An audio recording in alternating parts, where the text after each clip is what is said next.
Buenos días, son las 11:15 de la mañana, estáis sintonizando Onda Verde, vuestra radio comunitaria, en el 107.9 de la FM. Después de 2 semanas de ausencia, volvemos. Bienvenidas a todos y todas a una nueva edición de Tiempos Difíciles.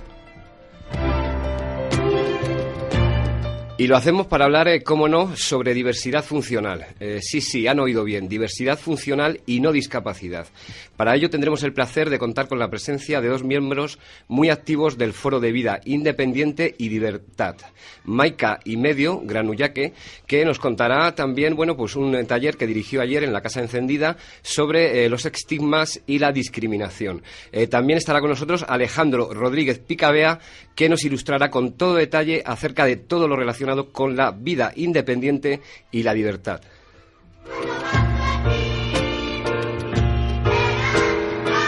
Todo ello con la inestimable colaboración de Santiago en los controles. Comenzamos.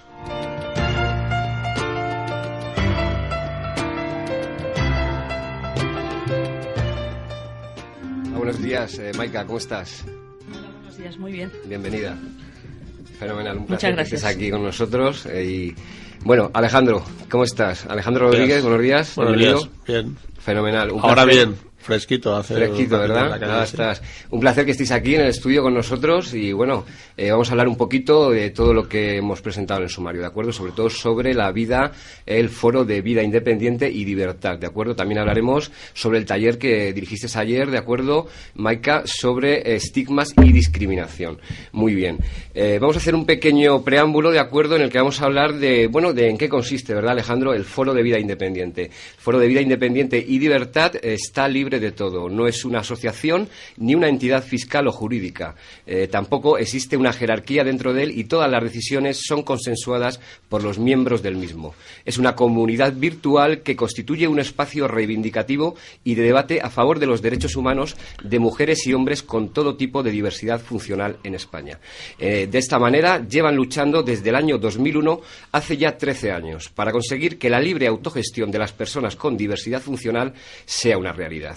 El uso del término diversidad funcional como sustituto de discapacidad fue propuesto por primera vez por Javier Romañach y Manuel Lobato en 2005. Forman parte del modelo de diversidad, escrito por Agustina Palacios y Javier Romañach en 2006, que constituye la primera descripción no negativa de esta realidad, evitando así el término capacidad para una justificación del cambio de terminología de discapacidad a diversidad funcional.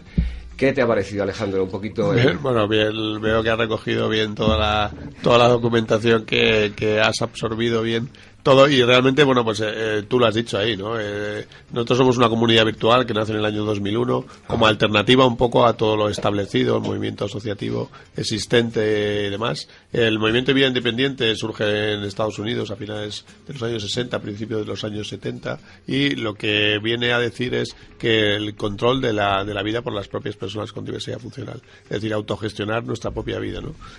Y llega a España muy tarde, llega a España en el siglo XXI, ya ha entrado el siglo XXI, por un poco la idiosincrasia de nuestro país diferente, ¿no? Y aquí el movimiento asociativo no había asumido los postulados de vida independiente como ocurrió en otros países europeos como Inglaterra en los años 80 o Suecia, Noruega. Sí, que hay un agravio comparativo con respecto de otros países. No, lo que ocurre es que de alguna manera nuestra forma también, la estructura social española, esto de estar mucho en casa, de que tu familia sea la que se ocupe de ti cuando tú tienes una diversidad funcional, hace también que la forma de estructura social que tenemos nosotros posiblemente haya condicionado ese paso a la vida independiente, ¿no? Porque claro, la vida independiente como tal implica, es decir, implica el control por tu parte, pero también implica una responsabilidad, implica un compromiso, implica una acción. Es más sencillo que te lo den todo hecho a que tú tengas que tomar las decisiones, que tú tengas que hacer cosas, y eso es complicado. Y a veces la gente prefiere que se lo den hecho, que lo establecido, a lo desconocido, a la incertidumbre. Sí, que tener que luchar por crear esa autogestión. Exacto. Y sin embargo, yo creo que los países nórdicos, los anglosajones, es gente más individualista. Sí. Y desde ese punto de vista podría ser una explicación a por qué llega aquí tan tarde, pero realmente es un misterio, porque nosotros en nuestro carácter también, el hecho de poder autogestionarte es algo básico, ¿no?, en el ser humano. Entonces, ¿qué ocurre? Desde mi punto de vista, como yo lo veo, es cuando las personas con lesión medular nos vamos incorporando a la diversidad funcional, es decir, gente que hemos tenido un accidente. Yo tuve un accidente de tráfico hace 24 años, entonces yo antes estaba en el lado que estás tú. Es decir, yo andaba, yo me movía, yo no tenía ningún problema. Y de repente me encuentro aquí y veo que mis derechos han sido cercenados completamente. Es decir, que ya no soy el mismo ciudadano de antes. Digo, ¿y por qué? O sea, ¿por qué un accidente de tráfico me cambia la vida y ya soy un ciudadano de segunda? ¿Dónde está? Quiero decir, yo no he hecho nada, yo sigo siendo la misma persona y debería los mismos tener derechos, por supuesto que sí. Entonces, Javier Romañá, que es una persona con diversidad funcional, con lesión medular, Antonio Rodríguez, que es uno de los tres fundadores del foro, y Manuel Lobato, que él sí era una persona con diversidad funcional desde la infancia. Crearon el Foro de Vida Independiente precisamente para dar respuesta un poco a esa búsqueda de preguntas, ¿no? De por qué nosotros no podemos autogestionar nuestra vida, por qué no podemos tener el control de nuestras vidas, por qué no podemos decidir qué hacer y cómo hacer y dónde hacer las cosas, ¿no? Es decir, todo ese tipo de cosas que hasta entonces nadie se había planteado en España surgen en el Foro de Vida Independiente. ¿Por qué la estructura de funcionar de una forma diferente? Pues porque todo lo que había habido hasta ahora pues no convencía. Entonces ellos crearon esto. Fíjate, es una cosa que lo hablaba contigo el otro día por teléfono, la estructura que tiene el 15M ahora de todos estos grupos sociales. Sí, que hay cierta similitud, ¿no? Claro, sí, porque nosotros no tenemos ninguna jerarquía, no hay presidente, no hay secretarios, no hay vocales, no hay dinero, tenemos 0 euros, que va muy bien porque siempre cuadra a final de año, ahí no hay problemas de pasta, nadie se lo lleva. Entonces, muy bien, Maika, vamos a hablar un poquito con Maika, a la que, bueno, la demos toda la gratitud desde que la conocimos en la manifestación que hubo hace unos meses, donde, bueno, dicho foro lleva mucho tiempo reivindicando con total legitimidad los argumentos que bien nos has puesto, Alejandro. Cuéntanos un poquito, Maika, ¿a qué te dedicas en tu vida, aparte de ser miembro activo del foro? ¿Cuáles son tus...? Aparte de vivir en el campo. Aparte de vivir en el campo. Foro. Foro, o sea, que eres un miembro activo, ¿verdad? Que te dedicas a esto en cuerpo y alma. Fenomenal. Hay que decir que tanto Maika como Alejandro, bueno, tienen una diversidad funcional. De hecho, para asistir al estudio, la verdad que nos ha resultado, ¿verdad? Una odisea. Ha sido una odisea. Auténtica. Y sobre todo gracias también al asistente personal que tiene Alejandro, que está aquí con nosotros en el estudio, Martín, al que tenemos que agradecer también su estupenda labor. ¿Verdad que sí? Bueno, pues coméntanos un poquito, Maika, el taller que se desarrolló ayer en la Casa Encendida, ¿en qué consistía exactamente y de qué trataba? Pues ayer, hablamos allí, ante todo quería decir que soy, aparte de que voy con una silla de ruedas, tengo otras 3 diversidades funcionales. Una de ellas, supongo que ya se nota, es que hablo de cierta forma diferente, con unas pausas que yo realmente no querría hacer, pero que te quedan muy bien, Maika, o sea, no te preocupes. Aunque no queden bien, es que van conmigo, entonces ahí están. Muy bien. Y hay otras 2 diversidades funcionales psíquicas que tengo. Histrionismo es una, que es apasionamiento, mucha fuerza, mucha vehemencia, y luego justamente bipolaridad, que es una montaña rusa. O sea, cuando subo me como el mundo se deja comer, y cuando bajo me entierro en el 5.º sótano. Pero es igual que la vida, porque una vida no es una línea recta, sino es pues hoy bien, al día siguiente quizás no tan bien. Y yo, pues, supongo que... Intentas mantener el equilibrio, ¿no? Intento vivir la montaña rusa. Intentas vivir la montaña rusa. Claro, porque soy así. Tienes que aceptarte y, bueno, yo creo que todas las personas, finalmente...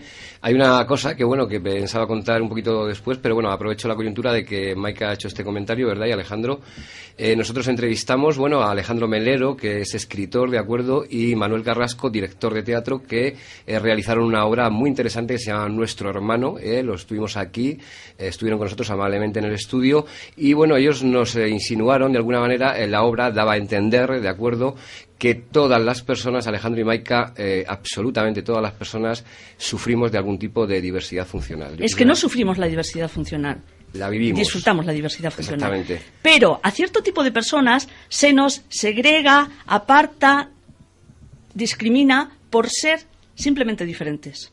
Y eso a ti seguro que no te pasa, porque tú vas, pues eso, andante, pero a la gente que va con silla de ruedas, o que no ve como todos, o que no siente como todos, o que simplemente piensa de otra forma, se la separa de la sociedad. Ya. Bueno, yo creo que distintos somos todos, en realidad. Bueno, ¿cuál es tu opinión, Alejandro? Al final, un poco lo que está diciendo Maika es la misma opinión que tengo yo. ¿Qué ocurre? El término toma sentido en el momento en que tú eres discriminado por la forma de funcionar. Todos funcionamos de forma diferente. Exactamente. Es decir, diversidad funcional engloba todo. ¿Por qué nosotros utilizamos? ¿De dónde surge el término diversidad funcional? Viene de una evolución de ver términos peyorativos. Exactamente. Minus, válido. Discapacitado. No capacitado. Válido, lisiado, no capacitado. No capacitado. Antaño se llegaba a decir de, cada adjetivo. Lisiado, paralítico. Es subnormal. Sí, totalmente ofensivo. Nosotros tenemos un compañero que tiene carnet de Sí, subnormal. O Vicente tiene carnet de subnormal. Sí, además es curioso que cuentes esto, Alejandro, porque luego os preguntaré, sobre el caso de la talidomida. Creo que lo conocéis, ¿verdad? Aquí tuvimos a Casilda y Antonio, de acuerdo, que eran afectados, de acuerdo, y precisamente Antonio nos contó un caso de su padre que también había un carné en el cual se reflejaba ese adjetivo, su normalidad. Sí, claro. Desde aquí, sobran las palabras. Siempre por debajo. Sí. Al final, siempre se nos ha visto por debajo. La evolución del pensamiento, es decir, si tú piensas positivo, tú te diriges positivo hacia una persona. Si piensas negativo, si utilizas subnormal para catalogar a alguien, y la palabra subnormal se utiliza como insulto, normalmente no va a ser muy positivo. Evidentemente, la relación que te una con esa persona cuando te diriges así. Diversidad a ella, funcional está fuera, no está conceptuado ni positivo ni negativamente, sencillamente significa que funcionas de forma diversa. ¿Por qué? Porque al final la sociedad es plural y diversa, ¿no? Y más la sociedad que tenemos hoy en día. En España tenemos una sociedad absolutamente diversa, ¿no? Y multicultural, todo el multi, pero siempre los que nos quedamos fuera somos nosotros. Es curioso porque hoy en día, si te das cuenta, la discriminación es visible y se combate en casi todos los ámbitos y campos de la diversidad. En el género, en las etnias, en la mujer, en la orientación, en la religión, pero sin embargo en la diversidad funcional no es tan evidente, porque además la gente no se da cuenta de ello. Es decir, a mí yo me siento discriminado desde que salgo de mi casa, porque no hay un bordillo rebajado, porque no hay un transporte público adaptado, porque no hay un edificio accesible. Porque no tenemos cuartos de baño para todos. Porque para venir aquí no podemos entrar en el cuarto de baño. Como una gincana y tienes que planear una epopeya. Media hora antes. Tú lo has visto, tú lo has vivido en tus propias carnes hoy. Sí, la verdad que hoy con Maika nos hemos tenido que subir toda la calle Amparo, ¿verdad, Maika? Ha hecho mucho... Bueno, tú me la has subido. Ha sido un placer, pero la verdad que, nos hemos divertido, nos hemos pasado bien. Claro, hoy te has divertido, pero si tienes que hacer eso todos los días... Evidentemente, y a todas horas. Evidentemente, al final llega un momento es el día a día que es realmente de lo que estamos hablando. No somos iguales. La realidad es que no somos iguales cuando realmente deberíamos de ser iguales, porque a la hora de reclamar de pagar impuestos pagamos exactamente igual que el resto.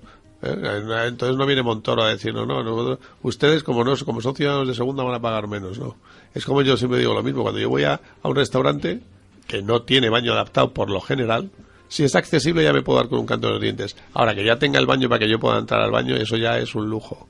Entonces, cuando llega la cuenta, no le digo al camarero, un 30% menos, ¿no? Ya Que no es accesible y encima no tengo baño adaptado, me va a hacer usted una rebaja. Y me dice, hombre, no, usted ha comido, tiene que pagar igual que los demás. Y yo, ya sí, pero no he podido ir al baño, por ejemplo. He tenido que salir al baño fuera. Es decir, todo el mundo se da cuenta de lo evidente. Sí, pero más allá de la evidencia... Pero más allá de... cuando tú plasmas la realidad, dices, ¿entonces te pago menos? No, eso no. Pero si no me has dado los mismos servicios que a los demás. Ya, pero...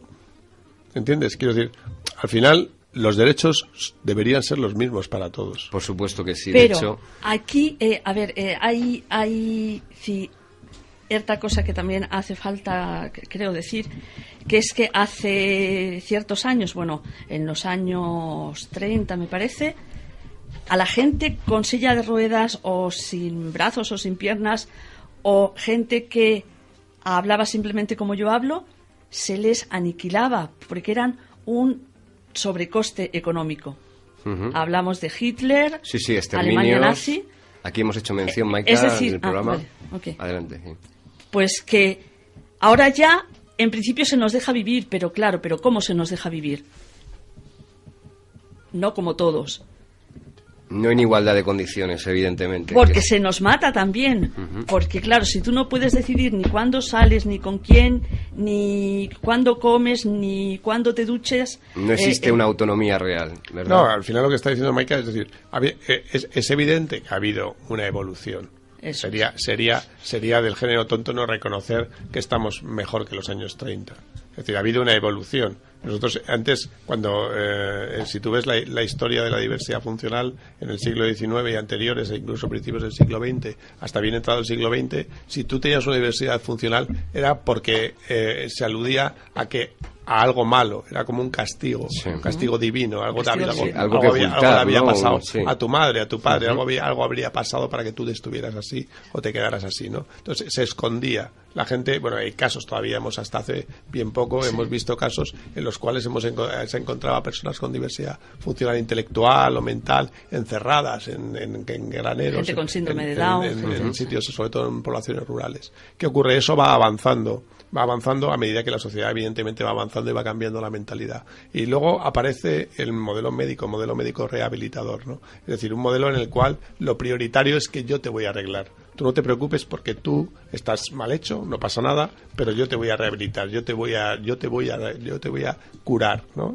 El concepto de enfermo, unido a la diversidad funcional. Tú estás discriminatorio. Tú estás enfermo y yo te voy a hacer que tú seas perfecto. Gente, por ejemplo, con la polio o lo de la talidomida, gente con la polio que eso sí que han sufrido, porque la diversidad funcional no se sufre, se tiene.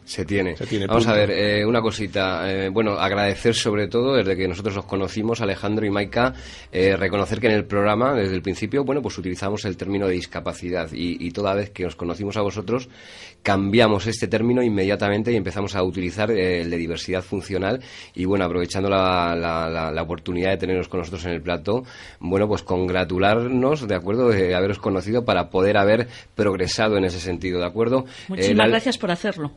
Fenomenal, Alejandro. Es una cuestión de mentalidad lo que hablamos. Por supuesto que si sí. Tú utilizas el término porque crees en él.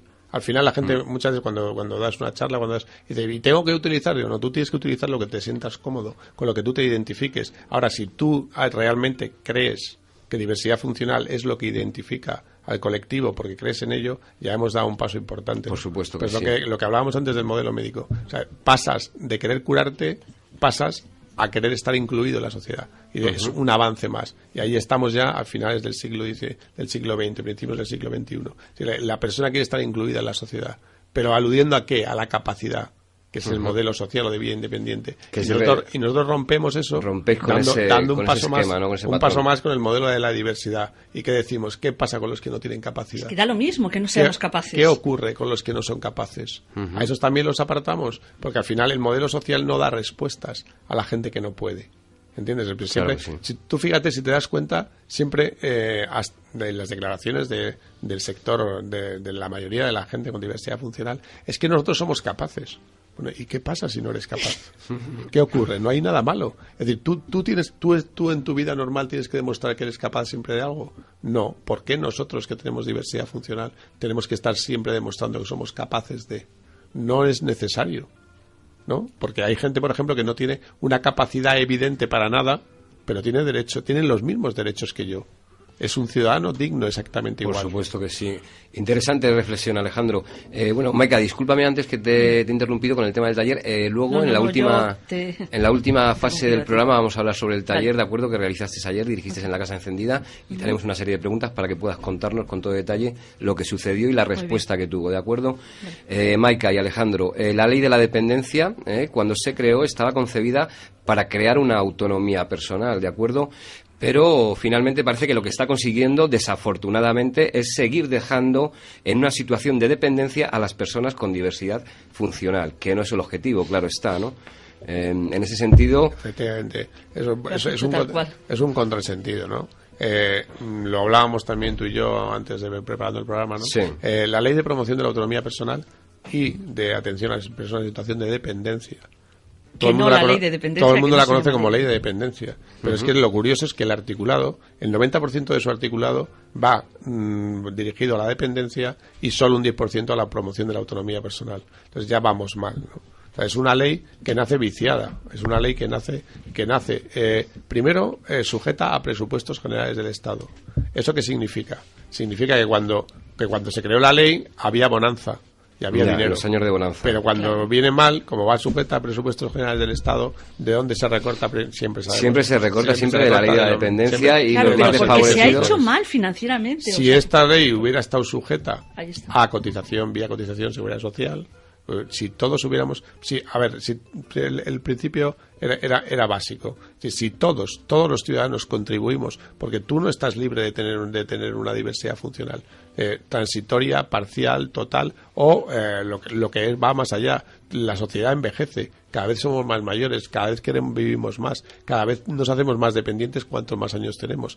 Todos vamos a llegar a mayores. Pues creemos una ley en la que contribuyamos todos para que todos nos seamos corresponsables de la situación. El día de mañana, cuando tú necesites ayuda, cuando tú necesites un asistente personal, cuando tú necesites que te levanten de la cama, podrás tenerlo porque tú has contribuido a ello. Y contribuimos entre todos nos sentimos corresponsables de ello. Pero si tú creas una ley en la cual ya estás delimitando que es una ley para otros, para los que no pueden, y que la paguen ellos... Difícil va a ser corregirla en un futuro, quieres decir, ¿verdad? Una ley que ya, se creó mal en un... No, pero se puede corregir, se está corrigiendo. Se debe corregir, evidentemente, se debe corregir y hay que buscar las maneras. Ya se está corrigiendo también. Fíjate el contrasentido de la ley, que la ley nace la ley es del 2006, pero se pone en vigor en enero de 2007 y en paralelo se aprueba la Convención Internacional de los Derechos de las Personas. Es importante que luego vamos a hablar de todo eso, y Alejandro. Va paralelamente y una contradice la otra. Muy bien, el foro ha conseguido, ¿verdad, Alejandro y Maika, con su labor que lleva desarrollando durante muchos años, que exista una normativa, ¿verdad?, sobre la asistencia personal, una normativa dentro de la ley, ¿verdad? Bueno, nosotros conseguimos meter la palabra asistente personal, que no existía, y conseguimos que lo reflejara la ley. ¿Qué pasa? Que está vacía de contenido. Porque no está regulada, ni jurídica ni laboralmente. No está regulada y no está promocionada. Solamente la han puesto, pero no se ha regulado. Y además el porcentaje, ¿verdad, Alejandro, de uso que tiene es un 0,01%. 0,01. Excepto la gente del País Vasco. En Guipúzcoa, básicamente. ¿A qué crees que se debe, Alejandro, esta circunstancia? Pues una cuestión de mentalidad, básicamente. Una cuestión de mentalidad. Eso se metió ahí por de calzador, porque pues que se presionó, porque activamente estuvimos trabajando para que eso se reflejara, esa realidad se reflejara, pero que como no se cree en ello, como nunca se ha creído en ello, pues no se ha potenciado, no se ha fomentado, no se ha priorizado, no ha habido formación. Los propios trabajadores sociales, que son los que tienen que recomendar los servicios que hay dentro de la cartera de servicios de la que dispone la ley, no saben, no conocen, tienen un desconocimiento. Entonces tú no puedes ofrecer algo de lo que desconoces. Sí, y luego, ¿cómo vas a ofrecer un asistente personal si luego tú vas a la seguridad social y la figura no existe? Hay una cosa muy curiosa en alusión a lo que acabas de decir, que me contó Maika y que me resultó impresionante, ¿no? La ignorancia que muchas personas tenemos con respecto de la diversidad funcional. A vosotros, Maika y Alejandro, quiero que me conteste ahora Maika, os han invitado a determinados eventos, ¿de acuerdo?, sin reparar en que esos eventos se celebraban en localizaciones que no tenían accesibilidad. No, pero... Creo que esto es fiel reflejo, a lo mejor, Maika y Alejandro, de un poquito la ignorancia que tenemos, a lo mejor, o que tiene la gente con respecto de la diversidad funcional. No reparan en las cosas más obvias, ¿no? Incluso cuando se les dice, cuando se les piden ciertos datos acerca de, anchuras, ¿sabes? O sea, de las puertas o no sé qué historias, dice, yo creo que sí que vas a caber. Bueno, pero si yo te pido una medida, ¿por qué no me das la medida? Luego, al cabo de 7 días, 8 días, cuando finalmente me da la medida, digo, pues es que no cabe mi silla por esa puerta. Ya. Entonces... Y yo creo que la gente piensa, dice, no repara en si es accesible o no accesible. O sea, tú normalmente nosotros, yo cuando te dije, oye, el estudio será accesible, me dijiste tú, por supuesto. De acuerdo, pero es que yo lo recalco porque no es tan obvio. No es tan obvio para muchas personas. No, a veces te dicen, sí, hombre, es accesible. Y le digo, pero ¿estás seguro? Y dice, bueno, sí, espera. 1, 2, hay solo 3 escalones. ¿Cómo solo 3 escalones? Solo 3 escalones significa que yo no puedo entrar.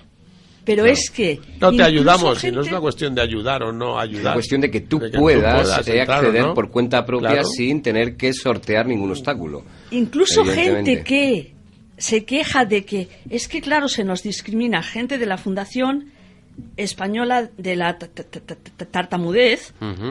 Hacemos, bueno... Hacen una cena este sábado. Advertidos de que yo, si podía ir, pues oye... Bien, advertidos, un sitio céntrico, cierta gente lo quería céntrico, que no fuera muy caro y accesible. Pues al final yo no puedo ir a la cena porque se hace en un sitio céntrico, no muy caro, pero inaccesible. Vaya.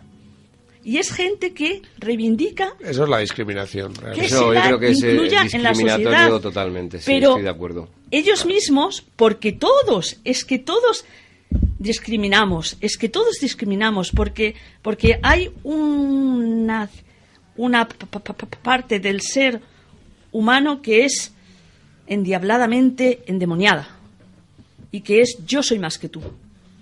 Sí, esa altivez, ¿no? Esa prepotencia de algunas personas, ¿verdad? Volvamos un poquito, Maika y Alejandro, con la asistencia personal. Bueno, esta ley que sigue siendo precaria, ¿verdad?, a día de hoy, aunque, bueno, se haya regulado y se haya introducido dentro de la ley, ¿verdad, Alejandro? Sigue siendo precaria la asistencia personal. Según vuestro punto de vista, ¿cuál es vuestra opinión? Precaria es que los datos están ahí, es un 0,01% de prestaciones de asistencia personal. Por supuesto que sí, aparte... decir, que no es que no sea precaria, es que es ínfima. Hay que cumplir unos requisitos, ¿no? Cuéntanos, hablas un poquito. Sí, bueno, de en la ley dice que tienes que ser activo. La ley de promoción de la autonomía personal dice que para poder tener un asistente personal debes trabajar o estudiar, cosa que también ya es discriminatorio. Es decir, ¿qué pasa con los que no trabajan o estudian? ¿No tienen derecho a un asistente personal? ¿No pueden levantarse de la cama cuando ellos quieran, como ellos quieran, con quien ellos digan?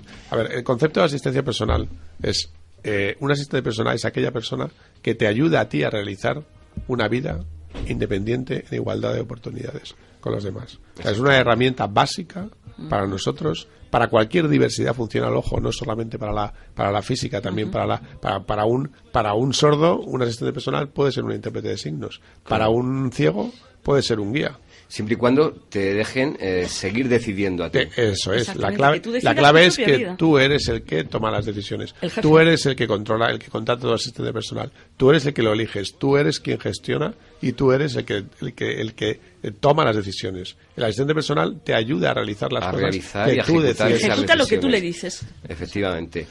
Maika, cuéntanos, porque también creo que hay que ser residente en Madrid. Tú en tu caso... que no. ¿O estábamos equivocados con esta? Tú no tienes... no tienes asistente personal en este momento, ¿no? Cuéntanos un poquito tu situación. Porque en la comunidad de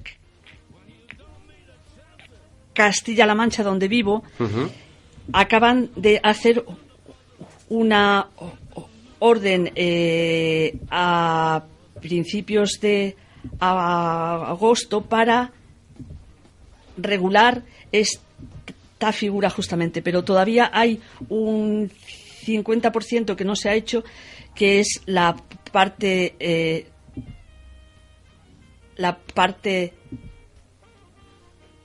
económica de la financiación. Pero acerca de la filosofía,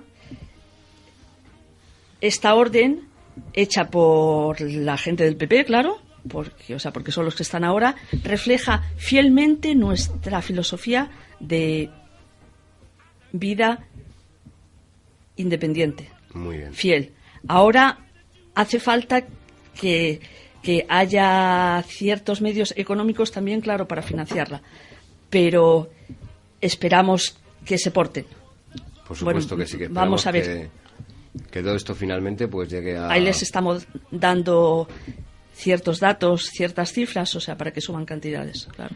Fenomenal. En Madrid lo que hay es un programa de vida independiente que es pionero, que lleva desde el año 2006, en el cual estamos 59 personas ahora mismo con asistentes personales, pero es un programa cerrado y bueno, nosotros lo que nos gustaría es que la Comunidad de Madrid fuera introduciendo la figura del asistente personal para todas aquellas personas que lo necesitan, que lo solicitan y que cumplen los requisitos, que deberían además ser unos requisitos, como digo, ampliados, ¿no? Es decir, no debería ser en función ni de la edad, porque hay otra cosa muy curiosa.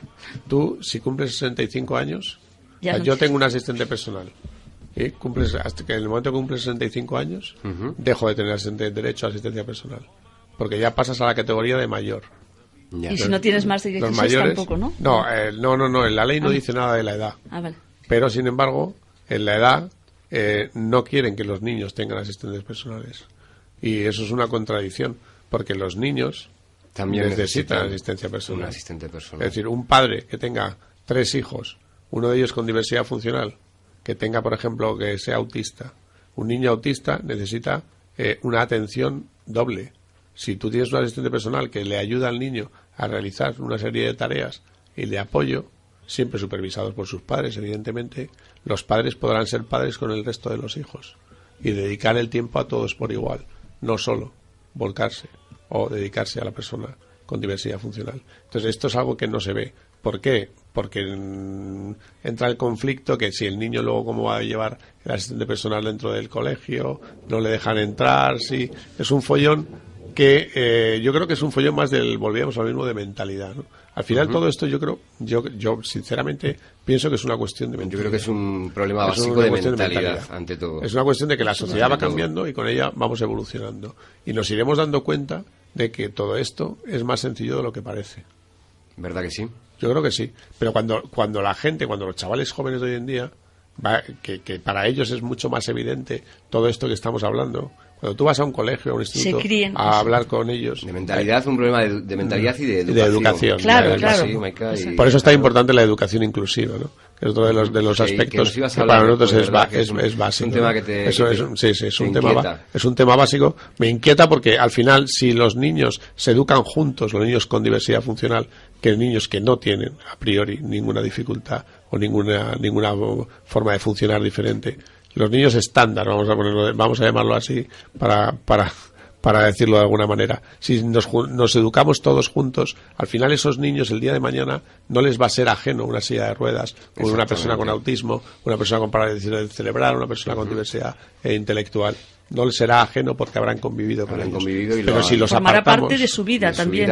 Si segregamos a los niños con diversidad funcional, desde la base a centros de educación especial, luego a centros de empleo especial, luego a residencias especiales. Es normal que siempre se sienta... Es una sociedad fuera de la nuestra. Esto es lo que ha pasado hasta ahora. Es decir, esto es la realidad hoy en día. Entonces, la norma, igual volvemos a la Convención Internacional de los Derechos, la Convención de las Naciones Unidas sobre los Derechos de las Personas con Diversidad Funcional, habla en el artículo 24 de educación inclusiva.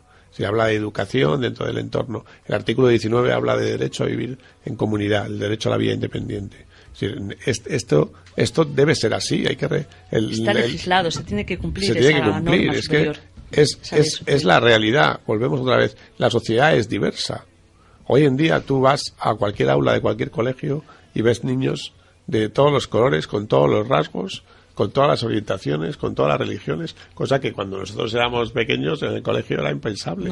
Era impensable. El que tenía un chaval de otro país era una cosa exótica. Sí. Y hoy en día eso es lo normal. Bueno, la verdad que el mundo también va cambiando, poquito a poquito está cambiando. Por eso. De acuerdo, y lo que le queda por cambiar. Y nosotros somos parte de esa diversidad.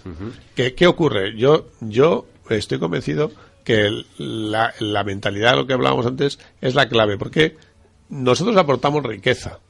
Es decir, la diversidad aporta riqueza. Empleo. Y riqueza a la sociedad. O sea, es decir, tú dices, no, es que vosotros sois más caros, costáis más, pero no es una cuestión de coste, es una cuestión de riqueza, porque potencias otra serie de características y cualidades dentro de un niño, la solidaridad, el apoyo, la comprensión, por supuesto, la tolerancia. La tolerancia, que eso no se paga con dinero. Pero eso no se puede cuantificar. Bueno, hay una cosa que yo quería, Maika. Eso no produce.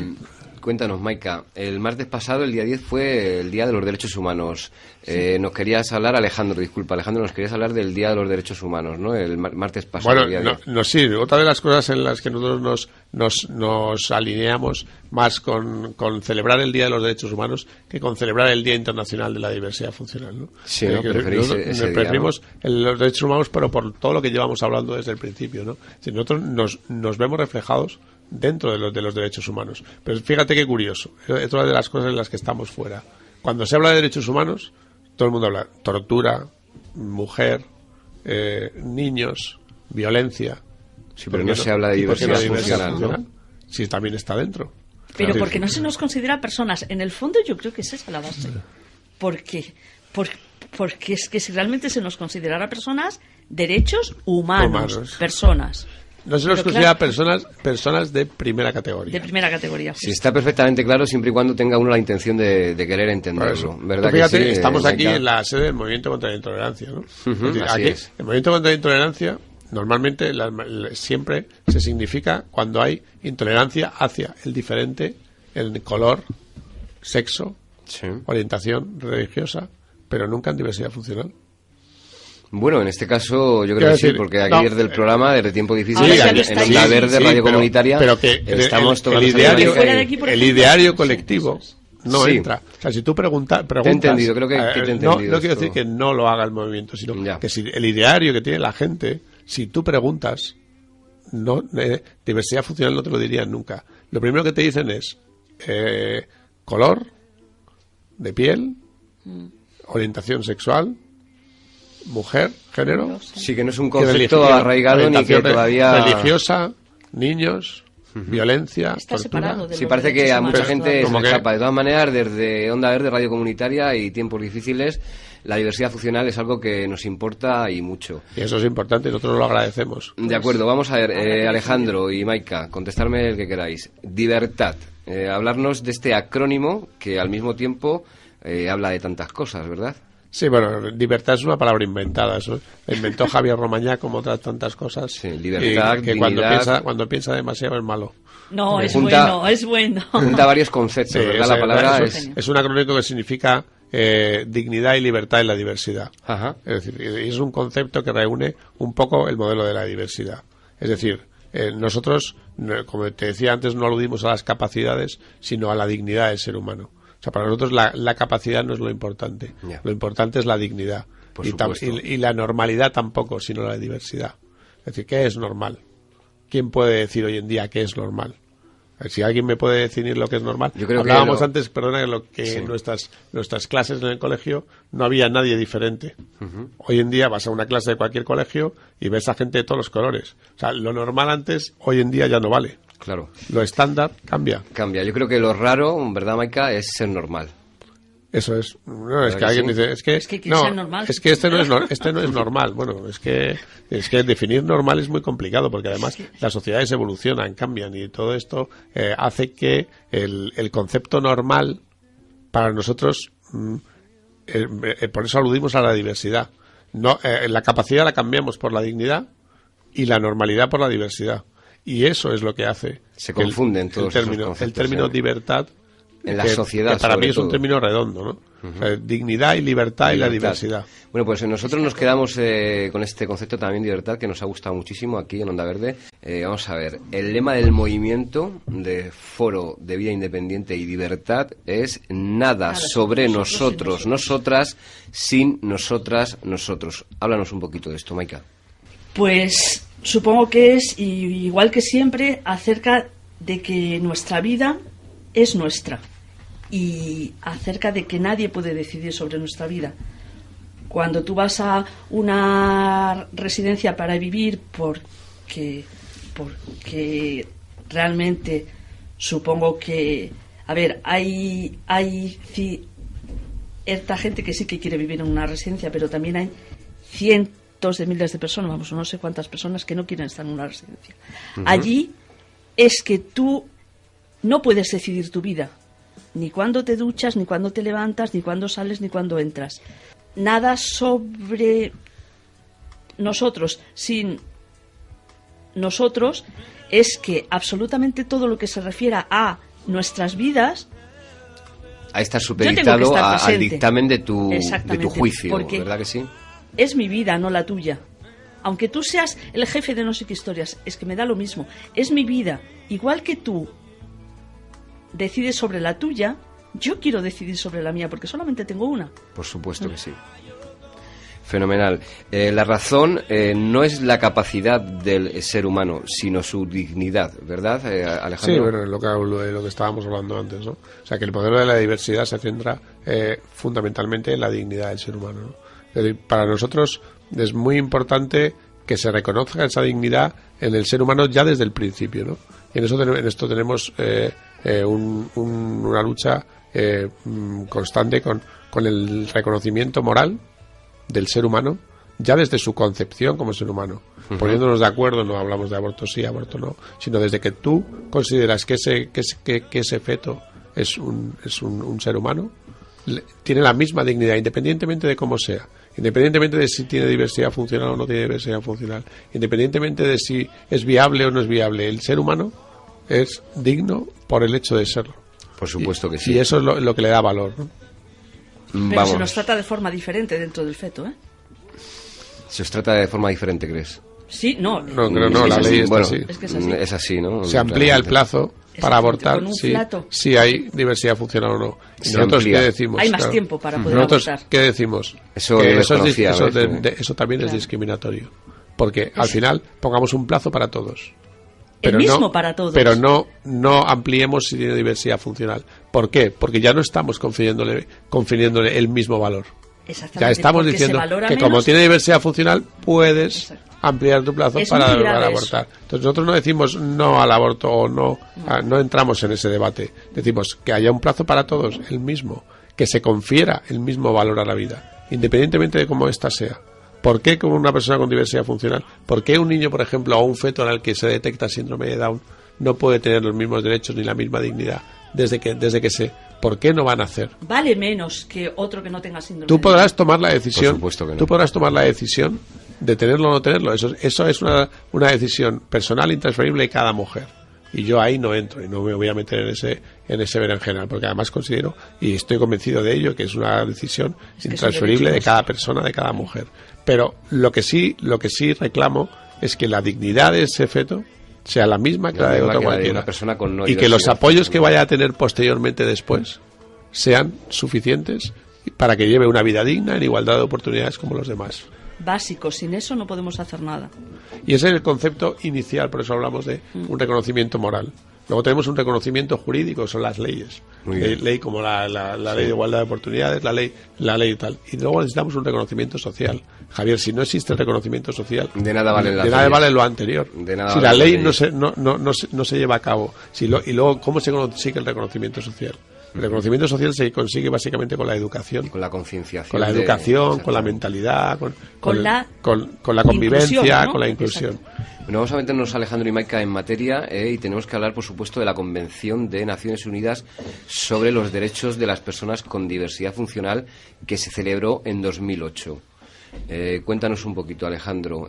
Bueno, esta convención, recuerdo que recoge, ¿verdad, Maika? También una serie de artículos que vosotros consideráis que no se están respetando, ¿verdad? Bueno, lo positivo que tiene esta convención es que casualmente va paralela, como hablábamos antes, a la Ley de Promoción de la Autonomía Personal, y lo que hace es que, si bien la otra no dedica en su articulado prácticamente nada a la autonomía personal, a la vida independiente, lo que subyace, lo que está detrás de la convención es precisamente vida independiente, ¿no? Es la filosofía de vida independiente, es la inclusión en la sociedad, prioriza el que tú estés dentro de la sociedad de forma inclusiva, ¿no? Entonces hay artículos importantes como el 12, el de la capacidad jurídica, el no poder incapacitar a una persona como se está haciendo ahora porque sí, o porque aparentemente parezca que no tiene capacidad o que no tiene juicio. Eso es una aberración.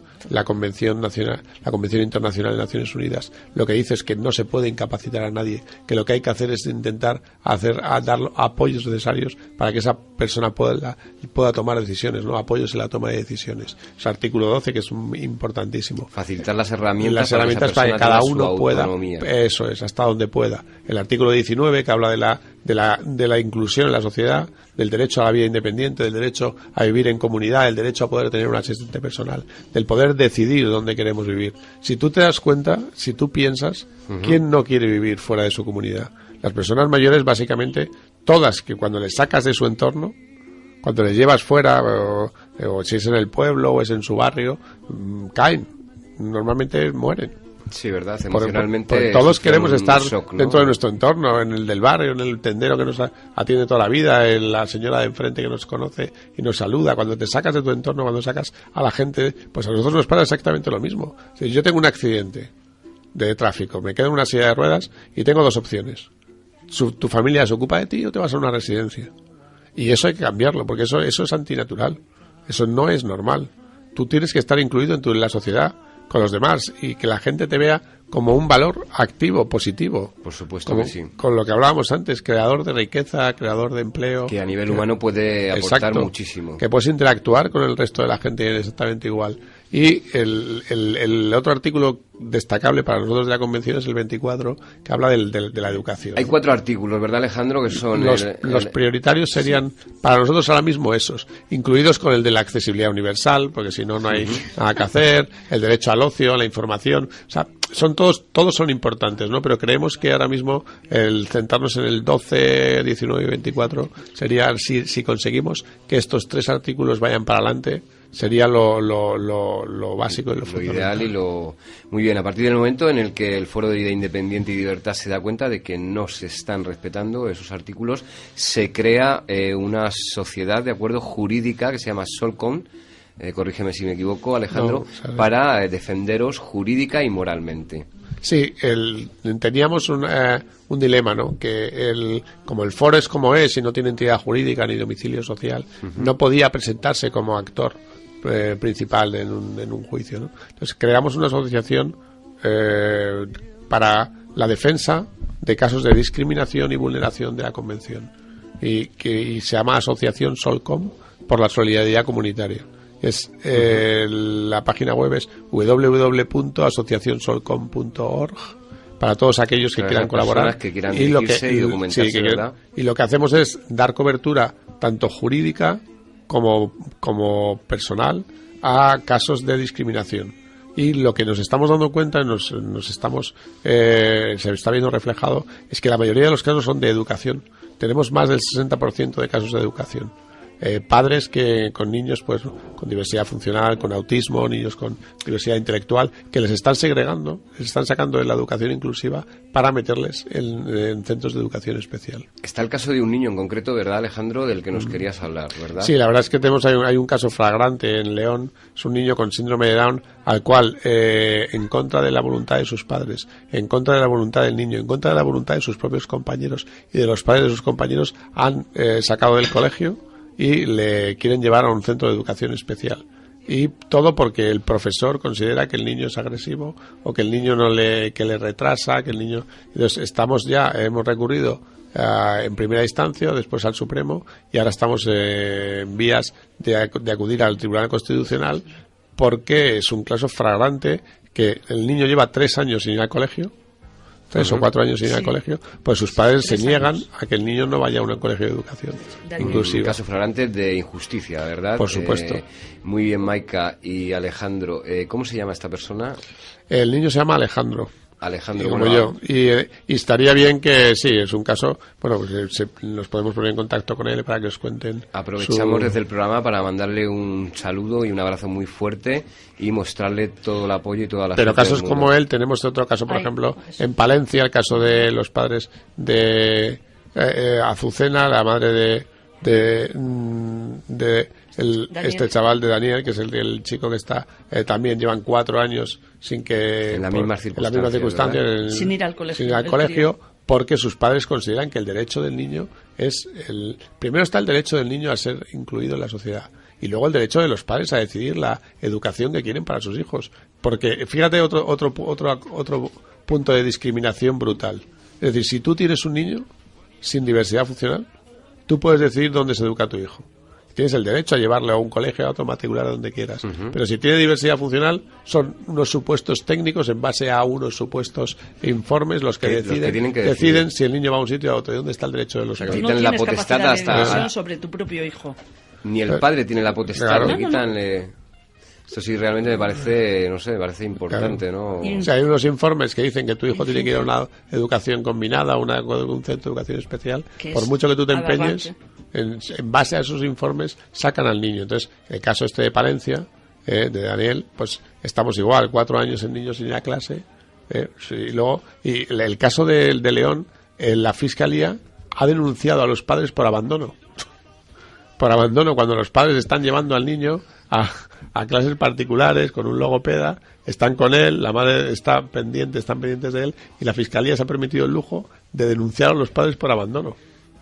Como no le llevan al colegio, y eso el niño debe ir al colegio porque es obligatorio, pues o sea, es el mundo al revés. Un verdadero disparate, ¿no? Porque simplemente porque un padre que era defender cierto derecho, resulta que se le dice no puedes defenderlo, pero encima yo voy a ir a por ti. Ya. Y se les denuncia por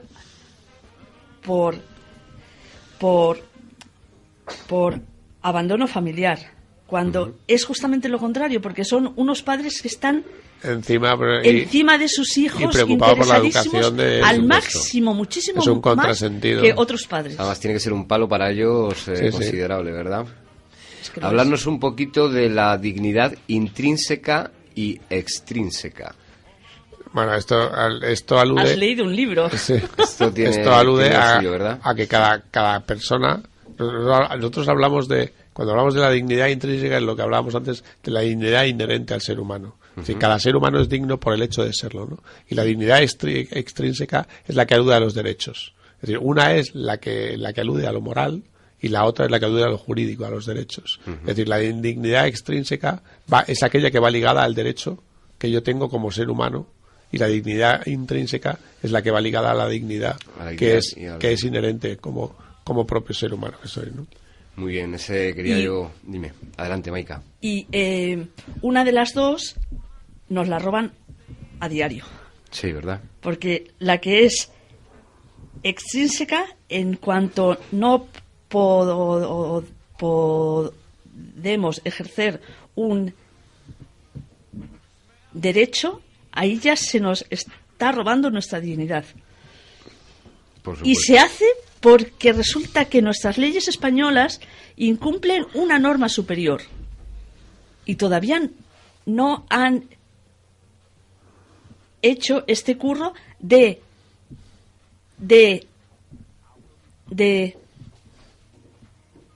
adaptar estas leyes nuestras a la Convención de la ONU. Sí, de que evolucionen después y de que realmente 5 años ya ofrezcan lo que dicha convención sí, no, y lo que habría que hacer es adaptar las leyes que tenemos y que incumplen la convención a la convención, y no al revés. Es decir, no se hizo una ley de estas ómnibus en la cual se intentaba recoger todo lo que había para adaptarlo a la convención, y eso ha sido una chapuza. Es decir, lo que hay que hacer es adaptar las leyes que no cumplen la convención, que incumplen la convención o que van en contra de lo que dice la convención, a lo que dice la convención, sin más. Y no generar nuevas leyes como esta ley de Wert, sí, la ley de Wert, educación, que es anticonvención, porque admite que a los niños se les separe de los niños sin diversidad funcional. Y luego al final, si recortas, se quitan recursos en lo básico que es la educación, si no tienes profesores, porque claro, la gente dice, bueno, yo he estado hablando con profesores que te dicen, es que está muy bien la educación inclusiva, pero yo no puedo tener aquí a 4 o 5 niños con necesidades de apoyo y no tener a nadie, porque eso va en contra de los propios niños y del propio colectivo. Y así es. Es decir, no podemos quitar recursos donde más son necesarios. Claro que es sí. decir, en la educación. La dichosa ley Wert, ¿verdad? Que tantos detractores tiene y que, bueno, que no me extraña que así sea. Pero que vamos a ir a por ella. Muy bien. No sé si Entre unos y capaces. otros creo que... Cuéntame, Alejandro, el informe de Ginebra. ¿Qué sucedió con el informe de Ginebra? Bueno, lo que ocurrió es que en Ginebra está el Comité de Seguimiento de las Naciones Unidas, de la Convención de Naciones Unidas, y los países van pasando. España fue de los primeros países que pasó a dar cuenta de cómo está su ordenamiento jurídico en cuestión de cumplimiento de la Convención. Y nosotros desde Solcom presentamos un informe alternativo en el cual no decía lo que decía el informe del Estado español. Al final, el relator para Naciones Unidas de la Convención hizo una mención especial, dando un tirón de orejas a España, porque ¿verdad? había una serie de cuestiones que no se cumplían, que ellos decían que sí, nosotros decíamos que no. Para que se pongan las pilas. Para que se pongan las Y pilas. que siguen sin cumplirse, porque Que siguen sin eso cumplir, fue como la educación inclusiva. en septiembre de 2011, ¿no? Bueno, tendrán que volver a pasar y tendrán que volver a... Bueno, pues nos hacemos Ya eco lo desde sabemos. aquí, desde el programa en Onda Verde, tiempos difíciles, de este pequeño, significativo tirón de orejas, ¿de acuerdo? Vamos a hablar un poquito ahora con Maika acerca del taller que dirigisteis ayer, Maika, la Casa Encendida, ¿verdad?, que trataba sobre los estigmas y la discriminación de los discriminación derechos social. La discriminación social de los derechos de las personas con diversidad funcional. Cuéntanos un poquito la experiencia. Pues experiencia estupenda, ¿no? Sino lo siguiente, supongo. Sí. Este taller lo hizo una gente que se llama Solidarios con el Desarrollo, me parece. Ujú. El que lo organizó se llama Marcos Boker. Y hubo unas 22 personas, 24 personas que son simplemente voluntarios. Ujú. Algunos de ellos están en asociaciones de diversos funcionales visuales, por ejemplo, ciegos. Ujú. Hay otros estaban con críos con autismo también. Hubo una chica que es que luego sí que me quedé sorprendidísima cuando luego ya se presentó a mí después del taller. Que la quieres mandar un saludo de aquí, ¿verdad, Maika? La reina de las madrugadas de la cadena SER, que se Fenomenal. llama Macarena Berlín. Estuvo allí exigiendo, hablemos de lo que dice Maika, porque hubo uno de los chicos que fue, es, antiguo, relativamente conocido mío, ¿sabes? De parapléjicos, y siempre tiene el enfoque de que nuestra vida es un infortunio, de que no somos capaces, de que la gente nos deja de lado, pero que no se puede reaccionar nada, porque es la culpa de la gente, pero no es nuestra forma de exigir que se nos respete. Es uno de los principales estigmas, ¿tú crees, verdad, Maika? Es que, claro, eso nace de que se nos ve como una carga, como algo que estorba, una carga para la familia, como alguien que es imperfecto porque resulta que no tiene brazos, ¿sabes? O que no tiene piernas, o que no ve. Y siempre cuando se ve algo de forma singularmente negativa, automáticamente tú lo quieres separar de ti, porque tú no quieres nada malo para ti. Claro, lo ves extraño y te produce Extraño rechazo. y malo. Te obligan a que Porque sí que se puede ver algo ciertamente raro, pero oye, si te gusta, ¿sabes? Y si te atrae, pues oye, vas hacia ello. Pero claro, si lo ves chungo, como incompleto, enfermo, Sí, porque te inculcan menos, ese inferior, concepto. dices, esto yo no lo quiero, y lo separas de ti, lo discriminas. Exactamente. Esa visión ultra negativa es la que nos está jodiendo vivos. Y no te hablando deja ver claro. la belleza de las cosas realmente, ¿no? Exacto. Y este chico tiene esa noción muy, muy dentro del infortunio, de lo que le ha pasado, de la postración en la silla de ruedas. Él dice, es que yo estoy en una silla de ruedas. Y no dice que yo voy con una silla de ruedas por el mundo. Y no es lo mismo estar que ser. ¿Verdad? Entonces, esta chica Macarena Merlín estuvo genial porque era un sueño también hablar con ella, o sea, porque yo quería también hablar con ella y, bueno, fue exultante porque es una persona entregada, ¿sabes?, también a la causa, o sea, que se quería formar allí también, como otra madre también con un niño, yo creo que con autismo tiene, y luego otra madre también con una cría con un desarrollo diferente. Porque yo de trastornos no hablo, es que me niego. Sí, ¿verdad? Porque no tenemos ningún trastorno, ni somos gente trastornada como, por supuesto como que cierto no. tipo que puso. O sea, que dices por que ha ahí. habido una asistencia, por supuesto que no hay ningún tipo de trastorno, eso está totalmente claro, Maika. Sí, pero mucha gente no lo tiene no claro, lo entiende, Javier. mucha gente no acaba de entenderlo. Gente por muy eso nosotros formada. hacemos este tipo de programas, Maika, bueno, para intentar concienciar a la gente de toda esta realidad, ¿de acuerdo? Dices que ha habido 24 personas Sí, asistentes. 22, 24 personas. ¿Habéis me parece. recibido, Maika, el apoyo necesario para poder realizar este taller? Ah, sí. Este sitio, bueno, es que es alucinante porque yo no conocía, ¿sabes?, dónde se hizo este taller. Ascensores con braille. Es la primera vez que he tocado. Mira, Alejandro pone una cara como diciendo de Sí, perplejidad. No, entonces la primera vez. No. Es la primera vez que lo. Ya ahora, hoy en día, ya los ascensores modernos que salen. Sí. A ver, espera. Pueden tener braille. Porque una chica justamente que fue al taller cuando hablábamos acerca de esto, dijo, sí, yo en cierto bar donde fui cerca del centro de Madrid, me parece que dijo que eran no sé cuántos, estaba encima de la puerta de los cuartos de baño, escrito cuarto de baño en braille encima de la puerta, en una fotocopia, o sea, sin relieve. Claro. Pero es que encima de la puerta, o sea, habrá que medir cerca de 3 metros para poder tocar eso. ¿No? Entonces, que sí, que ya lo hay, pero que lo hay también de forma un poco sui generis, muy surrealista.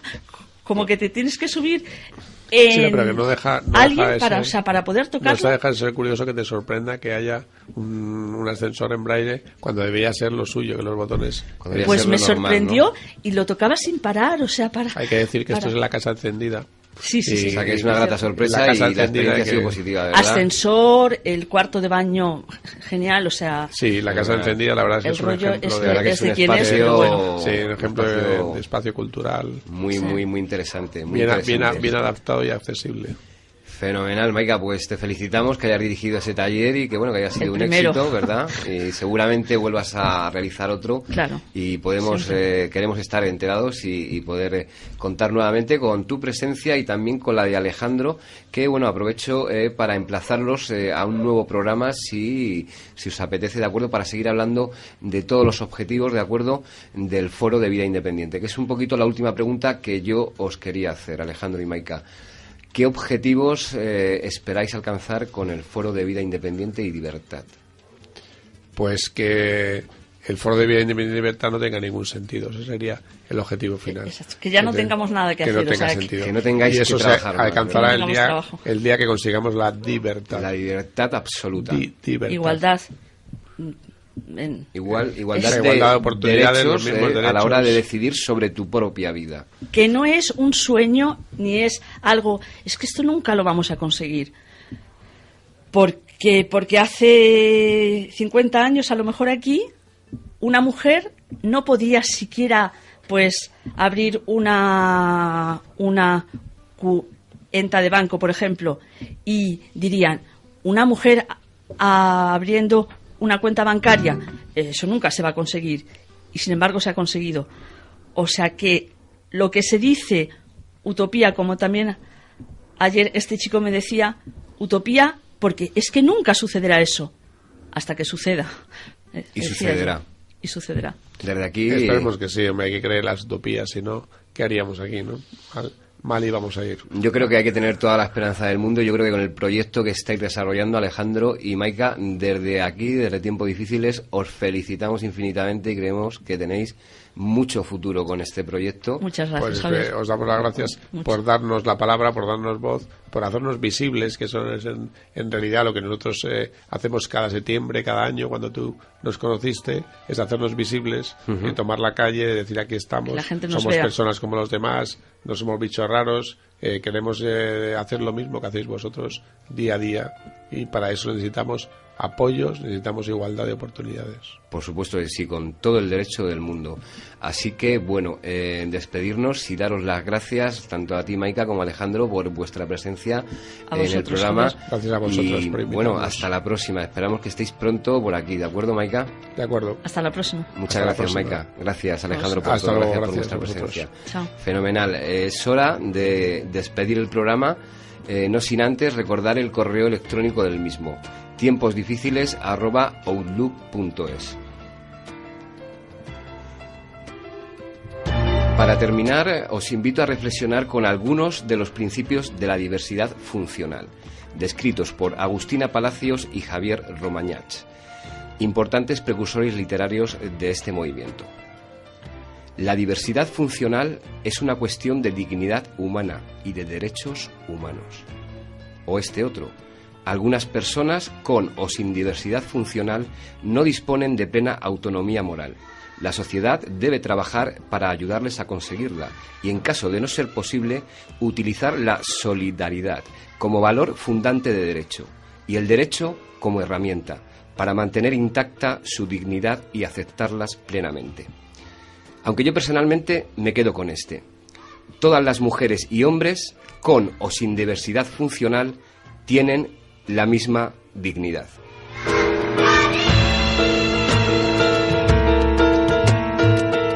Damos las gracias a todas y todos por escucharnos y os esperamos aquí, en Tiempos Difíciles, con o sin diversidad funcional, en Onda Verde, vuestra radio comunitaria.